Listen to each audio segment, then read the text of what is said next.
Semangat pagi anak-anakku sekalian, salam bertemu kembali pada pembelajaran daring kita. Tetap semangat sambil kita berdoa supaya pandemi ini cepat berlalu. Nah anak-anakku, kalau minggu lalu kita sudah mempelajari bidang-bidang manajemen, kalau nggak salah sampai bidang manajemen yang kedua, yaitu manajemen pemasaran. Sementara di tugas itu kemarin Mami buat jelaskan 5 bidang manajemen. Jadi untuk menjawab nomor 3 yang bisa kau jawab hanya sampai nomor 2. Oke, kita lanjut dengan bidang yang ketiga, yaitu bidang manajemen keuangan. Manajemen secara gamblang bisa kita katakan kemarin mengatur.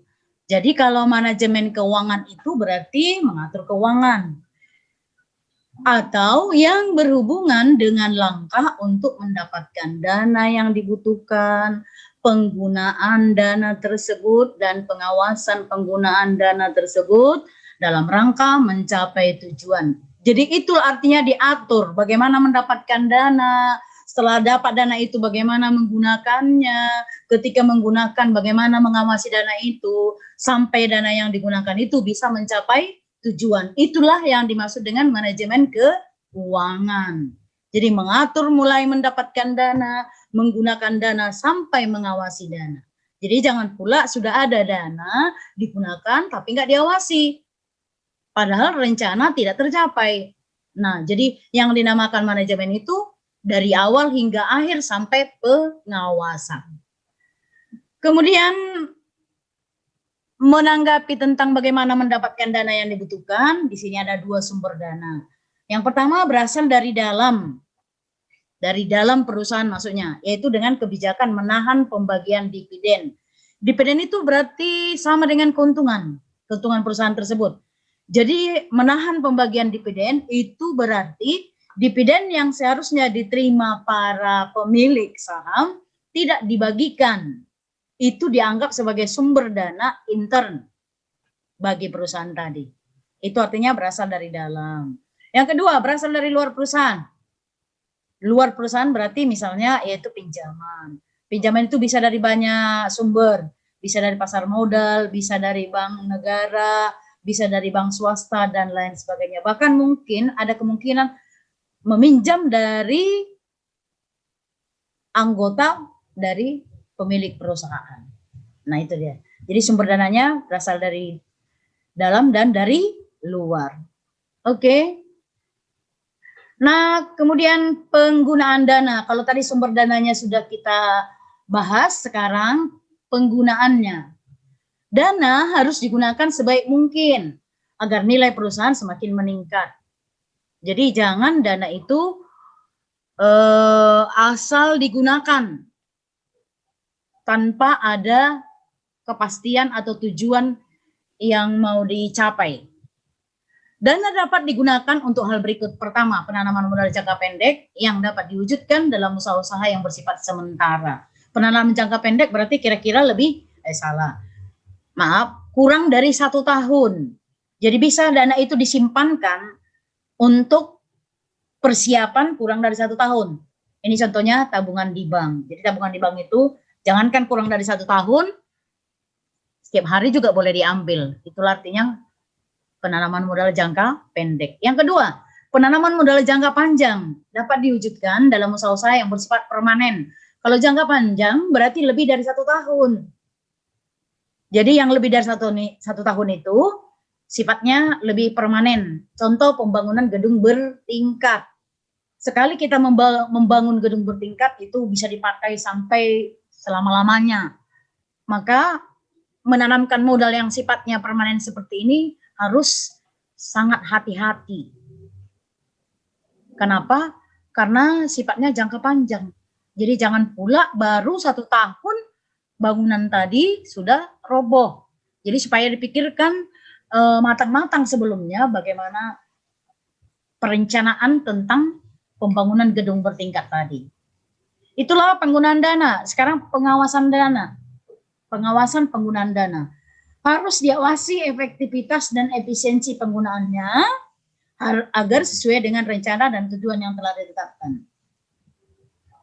Jadi ini perlu prinsip efektivitas dan prinsip efisiensi. Artinya jangan sampai ada penggunaan dana tadi yang terbuang tidak terpakai dengan baik, artinya terbuang sia-sia. Jika terjadi kesalahan penggunaan dana akan merugikan perusahaan. Karena itu perlu ditetapkan pola pengawasannya. Nah, kalau menggunakan dana ini diserahkan dana. Bagaimana mengawasinya? Mungkin harus membuat laporan. Laporan itu lewat siapa? Mungkin lewat yang pertama dulu, seterusnya lewat yang kedua, supaya penggunaan dana itu benar-benar dapat dipakai dengan baik. Jangan sampai ada dana yang terselewengkan. Jadi perlu diawasi dengan tepat. Untuk mengawasi dengan tepat, maka diperlukan pola pengawasannya. Seperti yang tadi saya katakan, mungkin lewat yang pertama dulu, kemudian lewat yang kedua. Artinya tidak boleh hanya satu orang yang mengawasi, karena boleh saja mereka nanti kong kali kong, aman-aman saja begitu.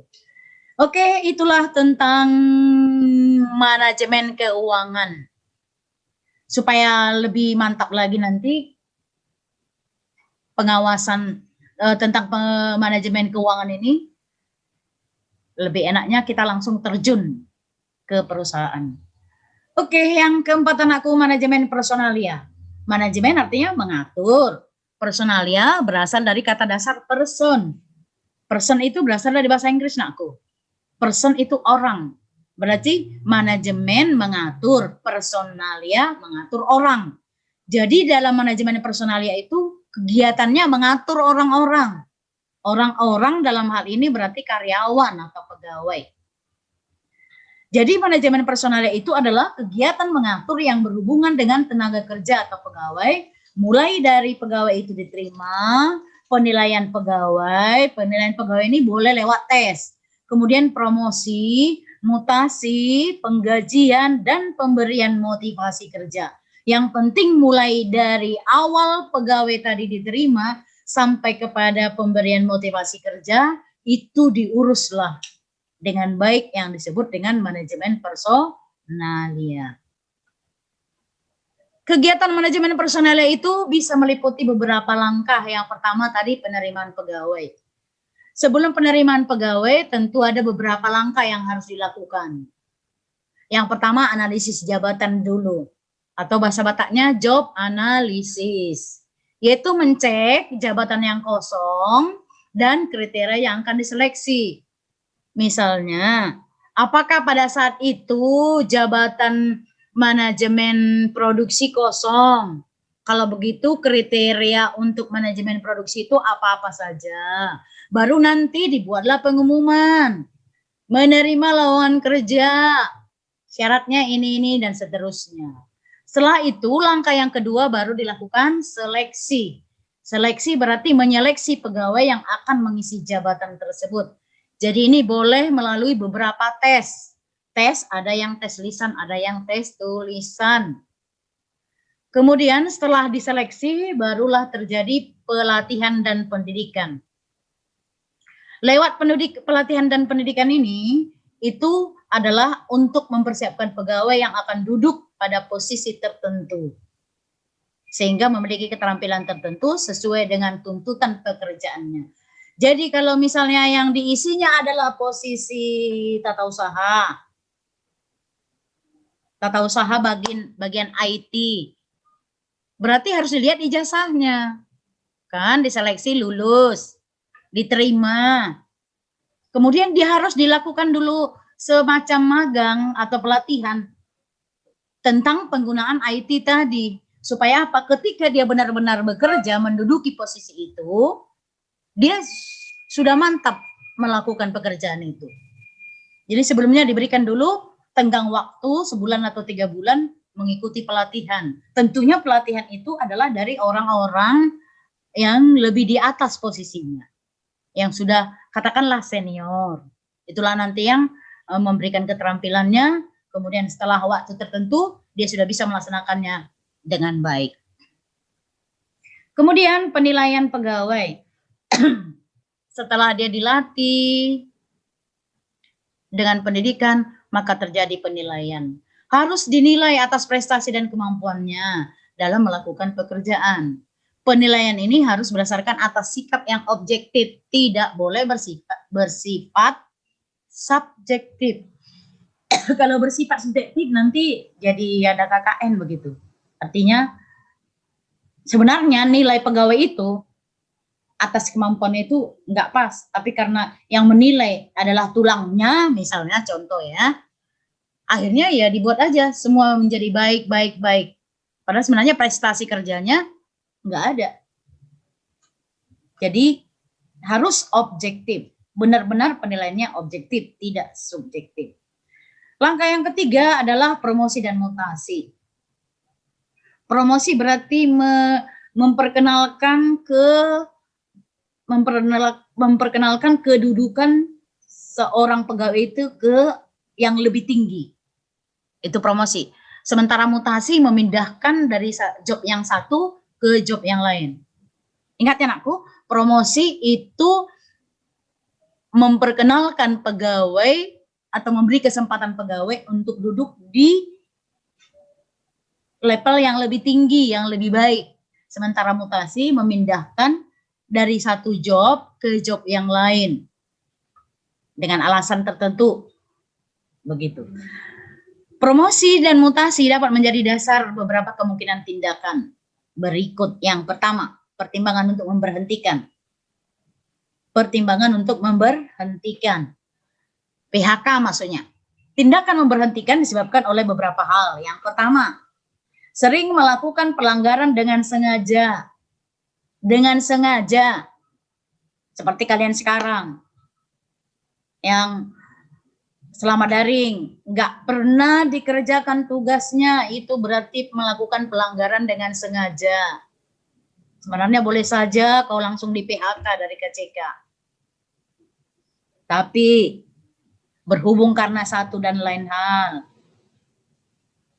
mungkin ada beberapa alasanmu yang bisa diterima akal, sehingga tidak dilakukan pemberhentian. Yang kedua, tidak dapat bekerja sama dengan orang lain. Dalam timnya, dia nggak bisa bekerja sama. Jadi ke tim manapun dia dibuat bergabung, dia nggak bisa bekerja sama. Dia hanya bekerja sendiri. Sementara kalau bekerja sendiri, biasanya hasilnya kurang maksimal.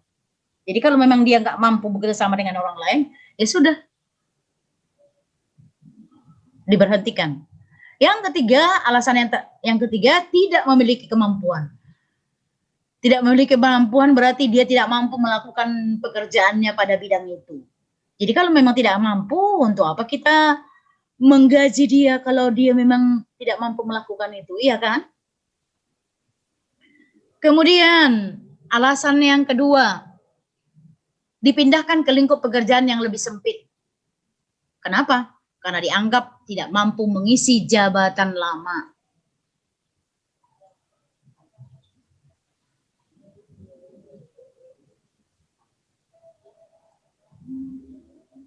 Iya, sekali lagi, dipindahkan ke lingkup pekerjaan yang lebih sempit. Karena apa? Karena dianggap tidak mampu mengisi jabatan yang lama. Mungkin di posisi jabatan yang lama, dia memang sungguh tidak bisa menunjukkan kemampuannya. Jadi diturunkanlah ke posisi yang lain, yang lebih sempit jobnya. Mungkin kalau di sana dia bisa melakukan itu, karena yang dikerjakannya mungkin lebih sedikit, gitu dia. Yang ketiga, dipindahkan ke jabatan lain karena dianggap tidak cocok pada pekerjaan yang sedang dilakukannya dan harus dipindahkan ke jabatan lain yang masih satu level. Mungkin di jabatan itu dia nggak mampu. Oke. Contoh, di bagian promosi. Dia nggak mampu di bagian promosi ke lapangan misalnya itu. Kalau orang yang di bagian promosi ke lapangan itu, dia harus mampu talking begitu, bicara dengan orang lain, merayu orang lain, bagaimana supaya orang lain tertarik dengan produksinya begitu. Tapi kalau dia nggak mampu berbicara, meyakinkan orang lain, kata kasarnya menggombal orang lain untuk membeli barang tersebut, berarti di posisi itu dia nggak pas. Oke, silakan, biarlah dia tetap di bagian promosi, tapi bukan promosi di bagian ke lapangan, kira-kira begitu maksudnya. Oke, Naku? Yang keempat, promosi. Promosi berarti memberikan kepercayaan untuk menduduki jabatan yang lebih tinggi, itu yang tadi sudah Mami terangkan. Jadi memperkenalkan dia ke jabatan yang lebih tinggi. Mengapa? Ya boleh saja karena memang dia dirasa punya kesempatan, punya kemampuan untuk kedudukan itu. Naik jabatan lah istilahnya ya. Ya, Mami pun senang kali kalau ada posisi seperti itu. Tapi sayangnya udah tua. Oke, yang ke bagian D, motivasi atau menggerakkan. Atau bahasa Bataknya actuating. Motivasi atau menggerakkan atau actuating. Kenapa perlu rupanya digerakkan karyawan itu? Ya, supaya dia bekerja lebih baik. Kalau dia bekerja lebih baik, tentunya hasilnya kan untuk perusahaan. Maka apa salahnya pemilik perusahaan atau bagian perusahaan memberikan motivasi kepada para pegawainya. Jadi motivasi merupakan langkah agar pegawai mau bekerja lebih maksimal dengan memberikan penghargaan terhadap prestasi.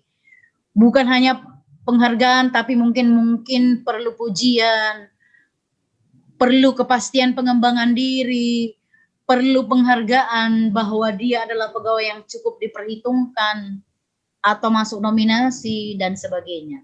Ini trik-trik perusahaan supaya setiap orang itu makin semangat dalam melaksanakan pekerjaan. Itu dia. Jadi terkadang kita ini juga butuh dimotivasi. Seperti kemarin ketika anak-anak Mami SD, TK, SD, cara kami untuk menggerakkan anak-anak begini dia.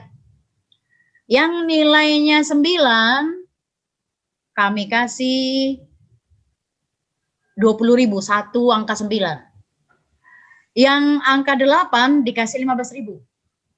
Angka 7, kamu yang bayar orang tua 20.000. Angka 6, kamu bayar orang tua 25.000. Itu cara kami memotivasi. Terus apa jawabnya? Loh, kami kan nggak punya uang, Mak. Kok kami bayar? Nah itu. Gampang, saya bilang. Nggak usah bikin nilai 7, nggak usah bikin nilai 6, supaya kalian nggak usah bayar. Jadi yang berhutang cuma mama sama bapak. Oke, beres. Nah, semua berlomba-lomba membuat nilainya 9, 8. Supaya apa? Tadi, uang tadi cair. Nah, dia makin semangat mengerjakan tugasnya sebagai anak sekolahan, ya sekaligus orang tua juga semakin semangat karena prestasi anaknya bagus-bagus kan. Begitu yang namanya menggerakkan itu. Jadi demikian juga dengan di perusahaannya, jangan lupa menggerakkan para karyawan. Walau bentuk pujian sekecil apapun itu sangat penting. Oke, itulah aku manajemen personalnya. Sekarang yang terakhir kita manajemen administrasi atau perkantoran atau alat tulis kantor. Memberi perhatian. Maaf, manajemen mengatur, administrasi surat menyurat, perkantoran berarti ada ATK di dalam. Berarti kira-kira gamblangnya mengatur surat menyurat atau alat tulis menulis atau alat tulis kantor. Inilah yang menjadi pusat perhatiannya. Jadi manajemen administrasi itu adalah memberi perhatian pada pemberian layanan di bidang administrasi. Administrasi berarti itu tadi surat menyurat. Untuk itu diperlukan beberapa hal berikut. Yang pertama, pengadministrasian kegiatan. Diadministrasikan berarti dicatat.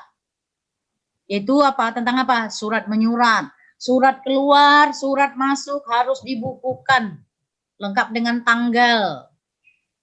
Baru lembaga yang mengirim, lembaga yang menerima.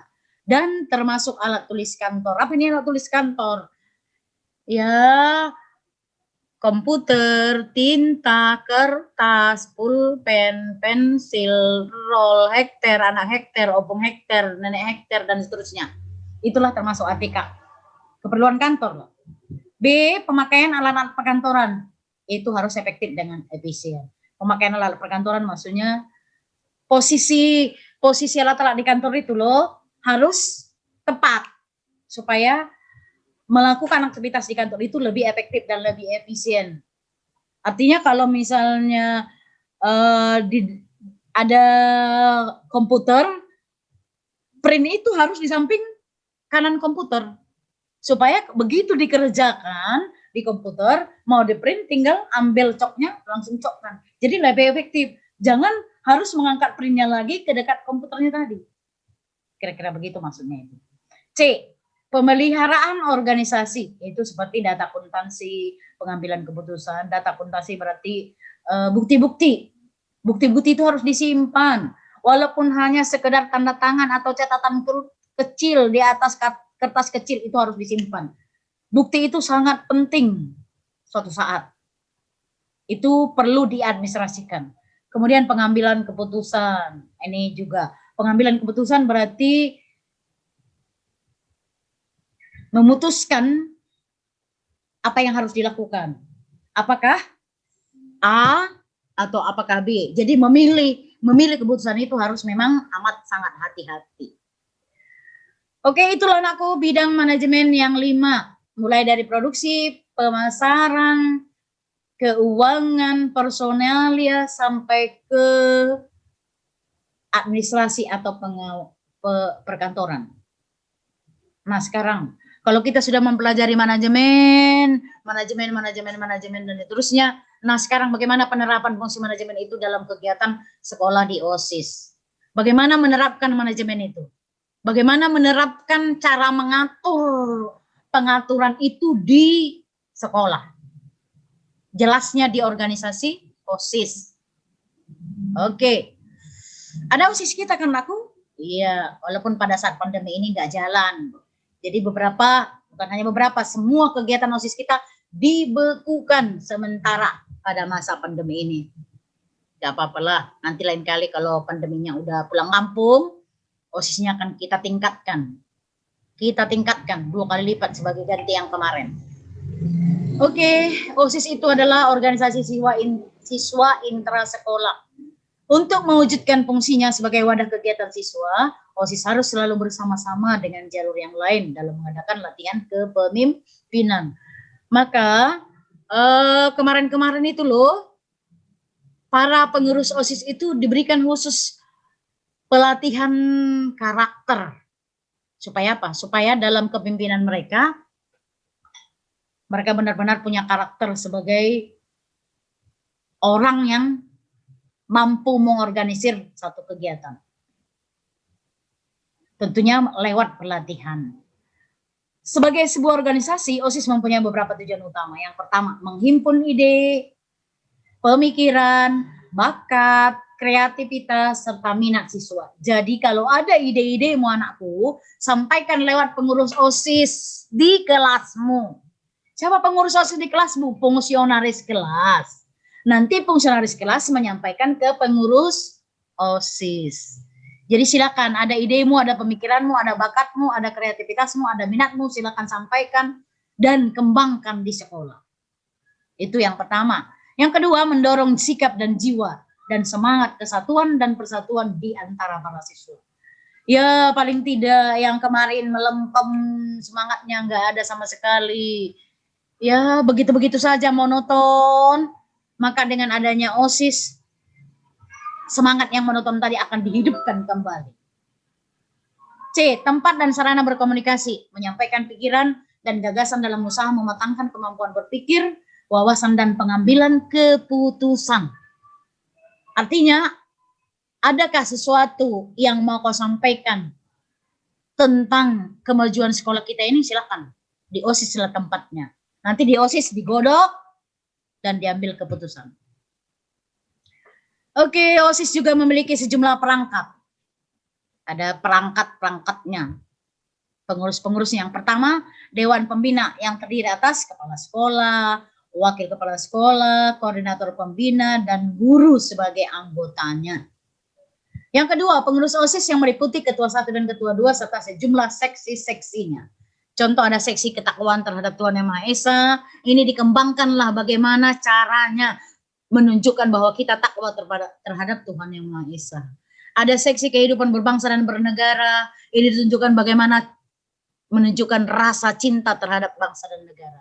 Ada seksi keterampilan dan wirausaha, bagaimana mengembangkan keterampilan dan membuka wirausaha. Ini sebenarnya kalau dikembangkan di sekolah kita ini luar biasa. Apalagi yang terakhir, keterampilan dan wirausaha.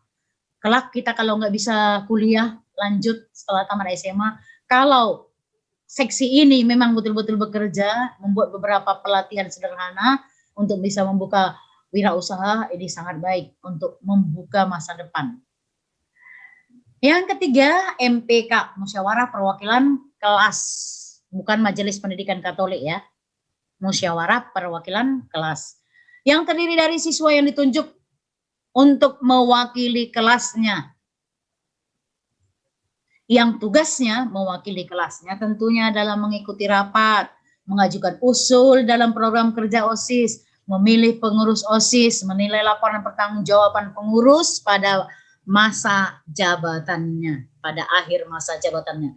Jadi mereka-mereka inilah yang mewakili kelasmu, siapa aja itu, ketua, sekretaris, bendahara, biasanya yang tiga itu yang berfungsi sebagai MPK. Jadi mereka lah, kalau ada rapat OSIS mereka bertiga, kalau ada usul program kerja OSIS mereka bertiga diusulkan. Tetapi kalau misalnya ada yang program kerja dari kelasmu, sampaikan kepada mereka bertiga. Jadi di kelas silakan bicarakan, aku sampaikan kepada mereka bertiga, nanti mereka bertiga yang langsung bicara ke OSIS. Jadi apa idemu kesampaian. Begitu ya. Jadi nggak perlu malu-malu. Jangan pula nanti merapat OSIS katanya, ide dari setiap kelas yang mau dibawakan ketua, sekretaris, bendahara nggak ada. Nah itu kesalahanmu sendiri. Oke, dalam kegiatan OSIS fungsi manajemen harus diperhatikan. Contoh, OSIS berencana melakukan kegiatan penghijauan sekitar sekolah. Ini kemarin-kemarin sudah kita kerjakan ini nakku. Setiap hari Jumat kita kegiatan bersih-bersih sekaligus melakukan penghijauan sekitar 2 les saja. Itu setiap hari Jumat sudah kita lakukan. Tapi untuk sementara sekarang ya pasti itu tidak lanjut. Dalam perencanaan tersebut ada beberapa pertanyaan yang harus dijawab, seperti latar belakang kegiatannya apa, tujuan kegiatannya apa, tempat dan waktu pelaksanaan kegiatan apa, peserta kegiatannya siapa, praktis pelaksanaan kegiatannya seperti apa.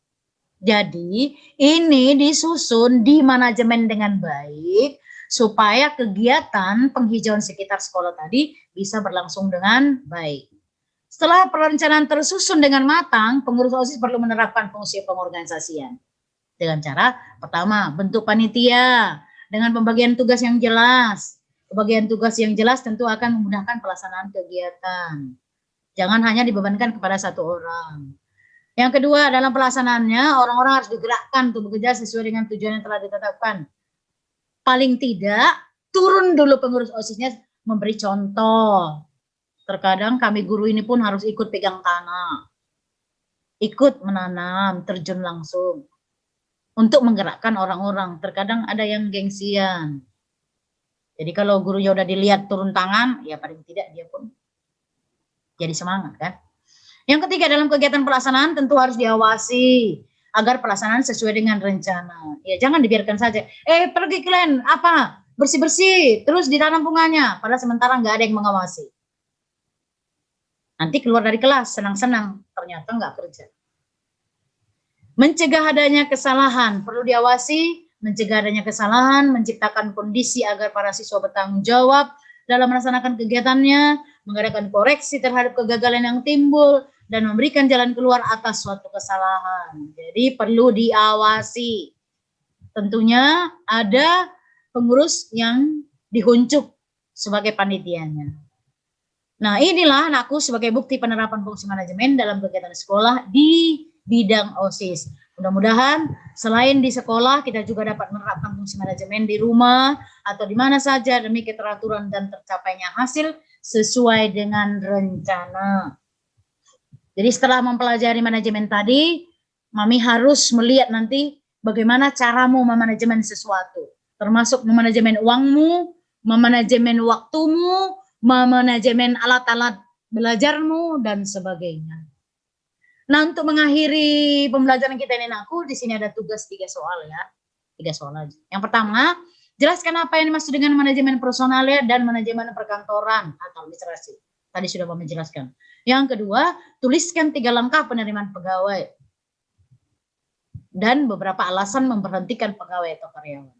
Yang ketiga, jelaskan bagaimana penerapan fungsi manajemen di sekolahmu. Yang tadi baru saya Mami jelaskan, yaitu penerapan fungsi manajemen di OSIS. Oke, Naku, tetap semangat mengikuti pembelajarannya. Ingat, jangan ditunda-tunda mengirim pembelajarannya. Catatannya, materinya dicatat lengkap. Soal yang 3 tetap dikerjakan dan langsung dikirim ke Google Suite. Ingat, dalam bentuk PDF. Yang tidak dalam bentuk PDF, Mami nggak mau terima, Mami pulangkan. Jadi jangan 2 kali kerja kau. Oke, tugas-tugas yang kemarin, mulai Januari, sudah ada 5 tugas kita. Kalau Mami cek masih ada sekian persen lagi belum mengumpul. Silakan aku, jangan bohong. Oke, stay at home.